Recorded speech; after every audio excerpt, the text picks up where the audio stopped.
पांव पड़े तेरे श्याम बिरज में लौट चलो।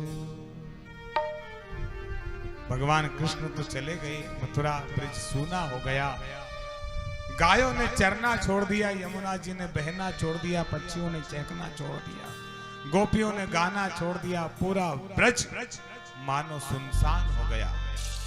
मथुरा में भगवान कृष्ण आए, कुब्जा की भक्ति को सफल किया, धोबी को मुक्त किया, दर्जी की भक्ति को सफल किया और कुबलिया पीड़ हाथी को मुक्त किया, मुष्टिक चाणूर को मार दिया। और अब भगवान श्री कृष्ण ने दौड़ करके कंस के सिंहासन पे जाकर कंस को सिंहासन से नीचे फेंक दिया, छाती पर बैठ गए और कहा, मामा याद करो, हे कंस मामा, मेरी माँ देवकी को भी एक बार ऐसे ही केश पकड़े थे ना तुम, ऐसे ही रथ से नीचे फेंकने का प्रयास कर रहे थे ना तुम। वही देवकी का लाल और तुम्हारा काल आज तुम्हारी छाती पर बैठा है। और भगवान कृष्ण ने जोरदार एक मुष्टिका उसकी छाती में मारी और कंस के प्राण पखेरु उड़ गए। बोलिए कृष्ण भगवान की। देवता नाचने लगे, गाने लगे, आकाश से पुष्पों की वर्षा करने लगे। भगवान ने इस भूमि से कंस जैसे पापी का भार उतारा, अपने नानाजी उग्रसेन को मुक्त किया, उनको राजा बनाया, वसुदेव देवकी को बंधन मुक्त किया। फिर भगवान यहाँ से हमारे उज्जैन सांदीपनि गुरु के आश्रम में विद्या अध्ययन करने गए, ये कथा सुनाई। फिर एक दिन भगवान श्री कृष्ण मथुरा में है, उनका जन्मोत्सव है और माँ देवकी ने कहा कि कन्हैया आज तेरा जन्मोत्सव है ना, मैंने सारी तेरी पसंद की चीजें बनाई है। आज कथा में यदि मैं 10-15 मिनट ज्यादा ले लूं तो मुझे क्षमा करना, क्योंकि आज का ही दिन है और बड़ी सरस कथाएं हैं। कल तो फिर 2 घंटे की कथा मात्र है, जो भी समिति समय बताएगी हम उसके अनुसार कथा करेंगे। कहा भगवान कृष्ण से कि मैंने आज सब तेरी पसंद का बनाया है खाना। कहा मैया बड़ी जोर की भूख लगी है, अगर मेरी पसंद का बना है ना तो जल्दी लाओ जल्दी लाओ। माँ ने कहा थोड़ा सब्र कर, ये आसन पर बैठ, जरा अपना हाथ मुंह धोकर के आ। भगवान कृष्ण हाथ मुंह धोकर के आए, आसन पर बैठे और कहने लगे मैया जल्दी लाओ ना। वो पटला बजाने लगे जैसे बच्चे बजाते ना, उस टेबल को कि माँ जल्दी लाओ खाना दो। ऐसे भगवान कहने लगे मैया बड़ी भूख लगी है जल्दी लाओ। और माँ आज बहुत बड़ी थाल सजा करके लाई, नाना प्रकार के उसमें व्यंजन थे। भगवान एक एक कटोरी की तरफ देखने लगे। देखते देखते देखते जैसे ही भगवान को दूध की कटोरी दिखी और दूध की कटोरी देखते ही भगवान की आंखें गीली हो गई और उन आंखों से आज आंसू बहने लगे। फिर आगे देखा तो दही की कटोरी दिखी, फिर आगे देखा तो मक्खन की कटोरी दिखी, मिश्री दिखी, छाछ दिखी और भगवान हताश हो गए, निराश हो गए, उदास हो गए और गर्दन नीची करके टप टप आंसू टपकाने लगे। उस थाली को प्रणाम कर लिया भगवान ने और जाकर अटारी पर बैठ गए।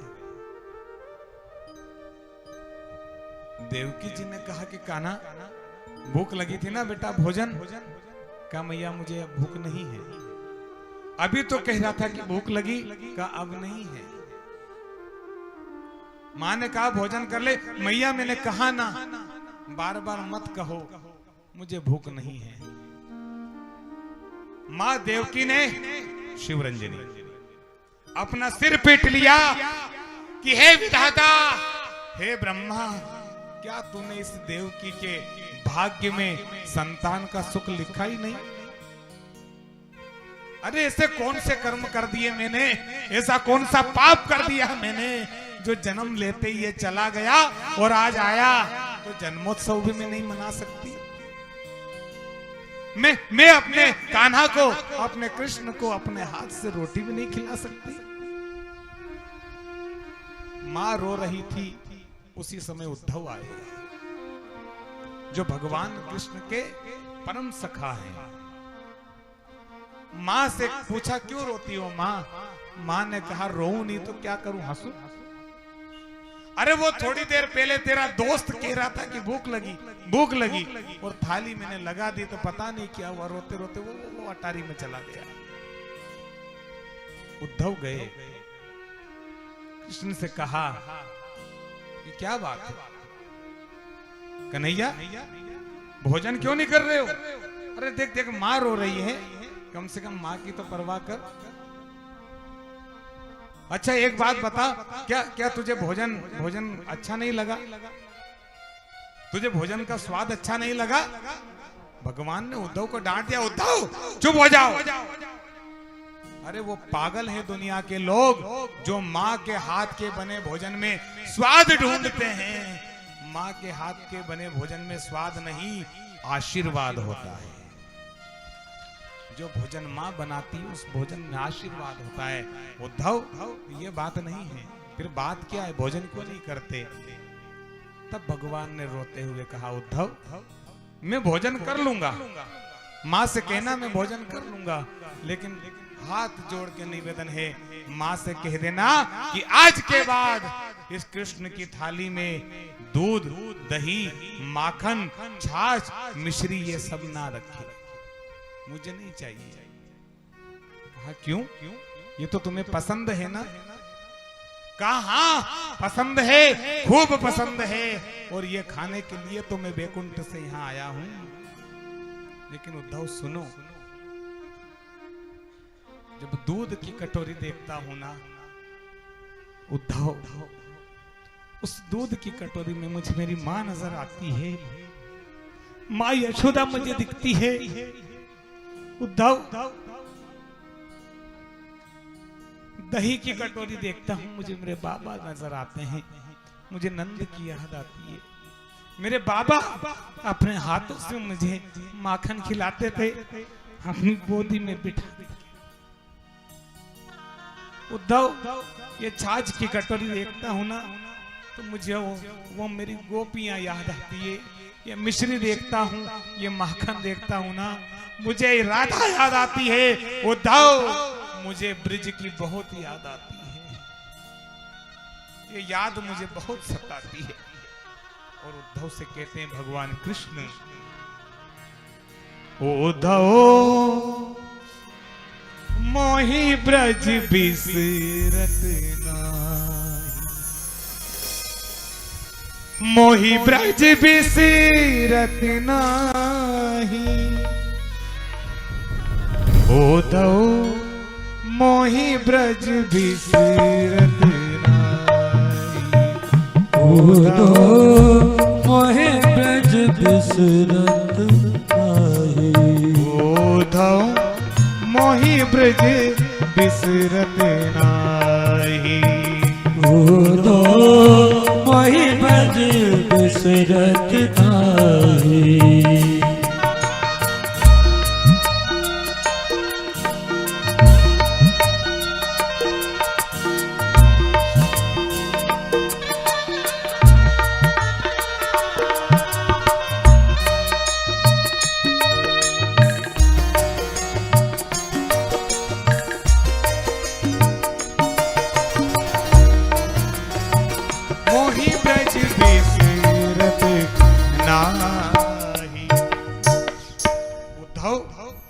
यह मथुरा कंचन की नगरी मणिमुक्ता हल जाई। अरे भले ही सोने की नगरी होगी मथुरा, लेकिन जब ही सुरती आवती वा सुख को जी उमगत मन माही। जब जब मुझे ब्रिज की याद आती है, मेरा हृदय भर आता है, मेरा कंठ भर आता है, मेरा दिल भर आता है। सूरदास जी ने लिखा, अनगन भांति करी बहु लीला। उद्धव मैंने कितनी लीलाएं की, कभी माँ को सताया, कभी गोपियों को सताया, कभी नंद बाबा को परेशान किया। अनगन भांति करी बहु लीला, जसोदा नंद निभाही, फिर भी इस पराई औलाद को उन्होंने निभाया। मेरी किसी बात का कभी बुरा नहीं माना, कभी मुझे दंड नहीं दिया। सूरदास प्रभु रहे मौन वे, यह कही कही पछताई। भगवान कृष्ण ये कह कर पछता रहे हैं कि मैं क्यों गोकुल छोड़कर मथुरा गया। यहां वो सुख नहीं उद्धव। उद्धव कहते हैं अरे तुम तो ब्रह्म होना, समझदार होना, पढ़े लिखे हो, सांदीपनी के चेले हो, समझो।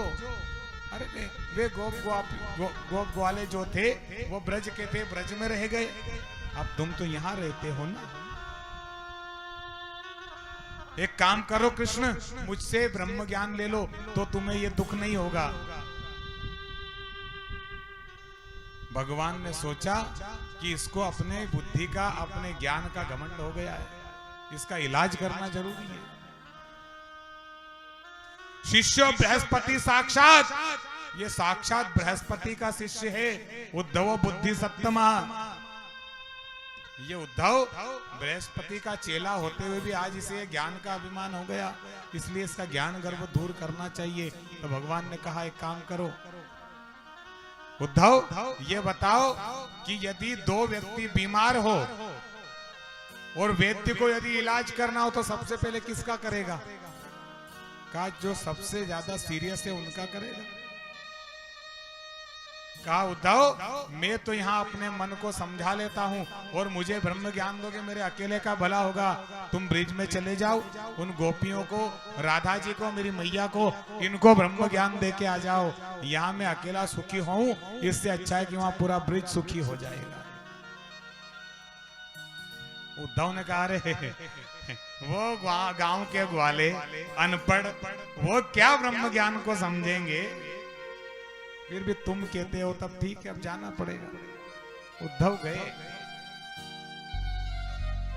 ब्रज की भूमि पर पांव रखा तो देखा कि गोकुल में, वृंदावन में यमुना किनारे कुछ गोपियां बैठी हुई है, बीच में श्री किशोरी जी है। और आज वे गोपियां एक दूसरे से कहती है कि कृष्ण तो हमारे बीच में नहीं है, लेकिन हम एक काम करती हैं। क्या? कि चलो एक को कृष्ण बना देती हैं और हम सब गोपियां बन जाती हैं, लीला करते हैं। ठीक है। तो श्री किशोरी जी से कहा किशोरी जी आप कृष्ण बन जाओ, हम आपका श्रृंगार कर देती हैं। तो किशोरी जी ने कहा कि सारा श्रृंगार कर देना, मंजूर है इस राधा को, लेकिन एक बात का ध्यान रखना। कहा क्या? कि सारा श्रृंगार तो मुझे मंजूर है, लेकिन ये जो कन्हैया की बंसी है ना, ये मुझे मत दे देना, ये मेरी सबसे बड़ी सौतन है।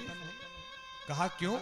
तो किशोरी जी ने कहा, और रसखान ने लिखा, मोर पका सिर ऊपर राखी हूं और गुंज की माल गरे पहनूंगी, ओढ़ी पीतांबर ले लकुटी, बन गोधन ग्वारन संग फिरूंगी। भाव तो मोही मेरो रस खान, सो तेरे कहे सब स्वांग रचूंगी। जो तू कह दे सब करूंगी, लेकिन एक बात ध्यान रखना, या मुरलीधर की अधरान धरी, अधरान धरूंगी। सब कर लूंगी, लेकिन जिस मुरली को कृष्ण ने अपने अधरों पर रखा, उसे मैं अपने अधर पर नहीं रखने दूंगी। उद्धव का तो पहला ज्ञान गर्व यहीं दूर हो गया, पांव तले जमीन खिसक। बाप रे, मैं तो इनको गंवार अनपढ़ समझ रहा था। एक सखी कहती है, अरे सुनो सुनो, आज क्या हुआ पता है? क्या हुआ? कहा आज सपने में कृष्ण आए। जैसे ही ये कहा, वो सब गोपियां उसको घेर के बैठ गई। कोई पल्लू खींच रही है, कोई उसको धक्का दे रही, अरे जल्दी बता जल्दी बता, सपने में आए, कैसे थे? हमारे कृष्ण दुबले तो नहीं हो गए, दुखी तो नहीं थे? जब तक एक बोली गोपी, अरे काहे का दुखी? हमको दुखी करके यहाँ छोड़ के मथुरा में बढ़िया आनंद ले रहा होगा, वो काहे का दुखी? एक सखी बोली, बताना सपने में आए थे तो कैसे दिख रहे थे? तो उस सखी ने जो कहा,